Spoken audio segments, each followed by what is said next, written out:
Hello? Okay, thank you. I don't want to miss that point on the unintended consequences rule, so I'll go back to that. The unintended consequences rule, it plays out again and again all over Florida, and here it is.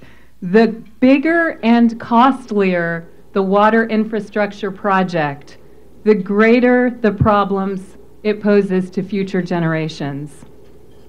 Florida taxpayers spent $35 million to turn the Kissimmee River into a canal in the first place. We've spent more than 10 times that, or more than $500 million to restore the river. Across the nation, some 500 dams have been blown up in recent years in the name of river restoration. But Florida is lucky. Unlike some parts of the country, we still have a chance to learn from these water mistakes. In the American West, scientists and policymakers are raising serious questions about the ability of arid regions to thrive in a new era of water scarcity. Scientists now tell us that Lake Mead, the key water source for millions of people in Los Angeles, Las Vegas, and elsewhere in the West, has a 50-50 chance of drying up by 2021. By 2017, there's an equally good chance that water levels in the reservoir will drop so low that Hoover Dam will be incapable of producing hydroelectric power. The West is already losing economic clout as a result of the water crisis. Any business person working to relocate, say, a microchip plant or a Google server farm, both of which need large amounts of water, is poring over computer climate models to avoid those parts of the country where scientists predict drought conditions will worsen. In fact, water-rich states such as Wisconsin are now actively marketing water sustainability as a key economic development benefit, one that companies can no longer be certain of in the arid Sun Belt. And actually, not just the arid Sun Belt, but a lot of the American Sun Belt. Florida really should be considered one of those water-rich states. We're blessed with more rainfall than all but one other state. We also have more groundwater in our aquifers than any other state, with a jaw-dropping 1 quadrillion gallons coursing under our feet. The problem is that we haven't used our water wisely, and we still don't. So we acknowledge these two big water mistakes from Florida's past: taking too much water from ecosystems and over-engineering those ecosystems, most classically in the Everglades. Yet what is Florida doing today to ensure water supply for the 21st century?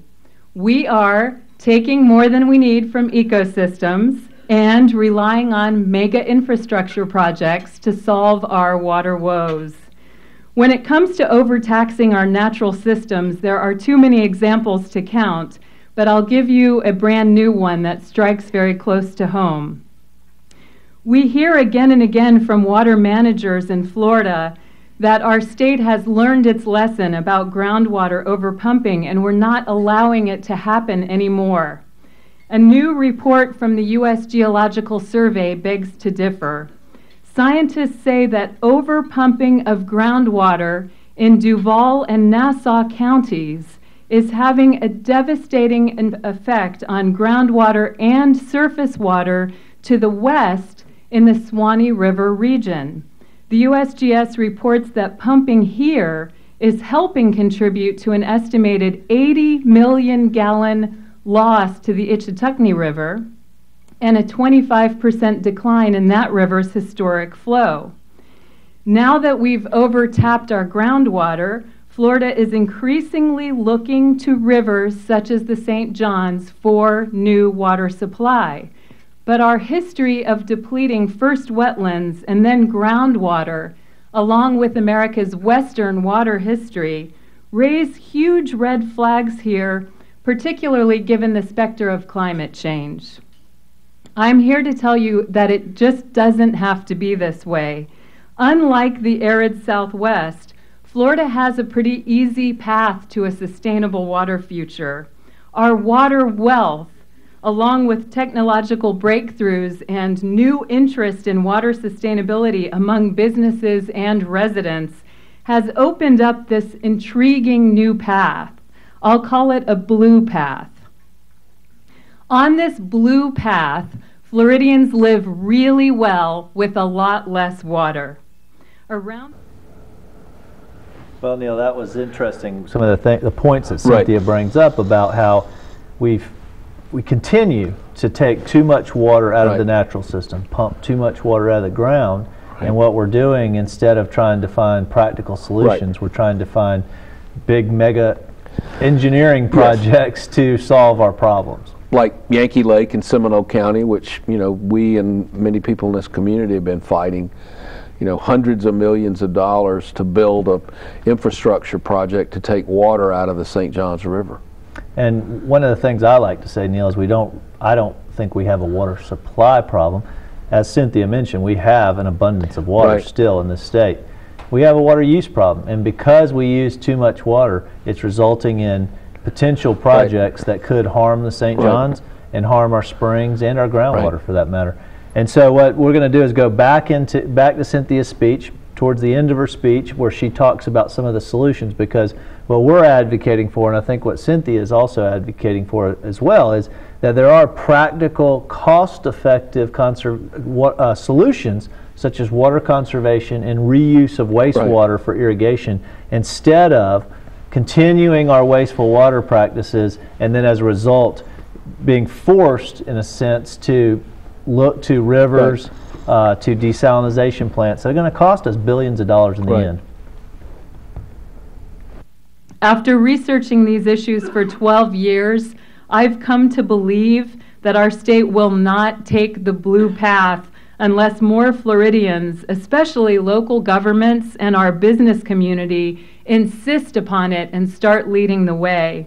This is why the water ethic that St. John's Riverkeeper and all of you are building on behalf of this wonderful river is so very important, as are water conservation efforts by the mayor's office and corporate leaders such as the Haskell Company, which has removed about 10,000 square feet of turf grass along its river property and replaced it with natives. These and other efforts put you in the perfect position to lead Northeast Florida and the rest of the state down this blue path. In his bestseller, Hot, Flat, and Crowded, Why We Need a Green Revolution and How It Can Renew America, Thomas Friedman writes that American citizens were way ahead of their lawmakers when it came to energy efficiency and green living. The same is true for water. I recently spoke at one of the largest retirement communities in our state, a sprawling, sod-carpeted development in Central Florida where groundwater wells are running dry. During the Q&A, a ballroom full of well-educated, environmentally conscious seniors regaled me with stories of how their own community prevents them from conserving. Cisterns and rain barrels are illegal, as they are all over Florida. I laughed when I heard how some of these seniors had figured out a way to break the rules. They painted their backyard rain barrels jungle camouflage so golf cart driving yard narcs could not spot them from the road. And that's not even the most outlandish story. In a state where many building and zoning regulations prohibit just the sorts of innovations that green builders, architects, and engineers are coming up with to help us live with less water. We must jump out of the way of new innovations bubbling up from our universities and engineering firms and offer a jump start to the tried and true technologies that need one. Since agriculture accounts for nearly half of Florida's water use and nearly half of Florida's farmers rely